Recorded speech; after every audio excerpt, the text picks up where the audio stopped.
Now, in the file that I'm working with here, I have a plain Commodore Garden stroke down at the bottom here, which I'm just going to zoom in on so it's easier for us to see. And the stroke panel can actually be accessed in several places.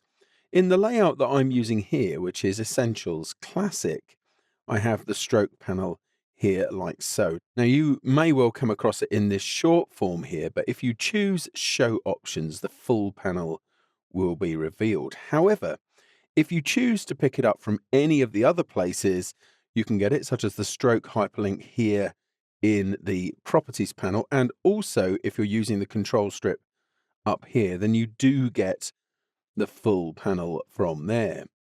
I'm going to leave mine open in its full state just here so we can examine it. And the first thing that we come across is the stroke's weight. Now, by default, that's usually measured in points. However, if you wanted to give it a specific dimension for your artwork, so let's just say I wanted to go to 3 millimeters just here, as long as you type the unit, then the dialog will convert it to points for you.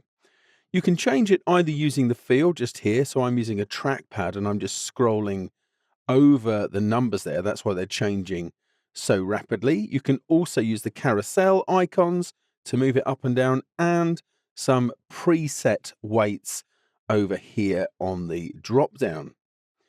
Next on from that, we've got the end caps. Now at the moment, mine is using a flush or butt cap, which means it actually finishes at exactly the same place as the ends of the vectors just here. I can use a rounded cap, which rounds off the ends after the vectors, and also I can use a projecting cap, which is the square version of the same.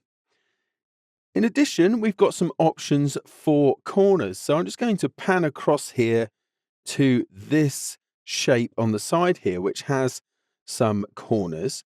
And the default is mitered. So pretty much if you've ever seen the construction of a picture frame, those are usually mitered, but you can have them rounded and you can also have them beveled if you choose to do so. The default there is corner.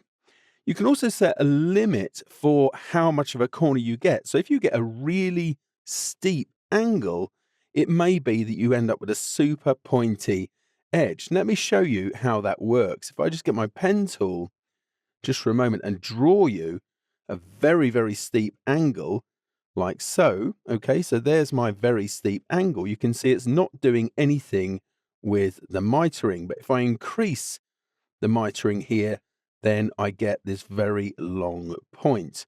To be perfectly honest, unless I was using that as an effect, I'd probably round that off because it makes a nicer join there like so.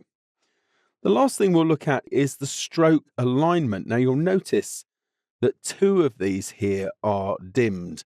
They're not available, and that's because stroke alignment can only work on closed paths. So if I delete the shape that I've just drawn there and go back and select the shape from the corner here, you can see that I now have those options available. So if I choose to align the stroke to the inside, it moves to the inside of the actual vector stroke, and the outside is the converse. The default there is always to the inside.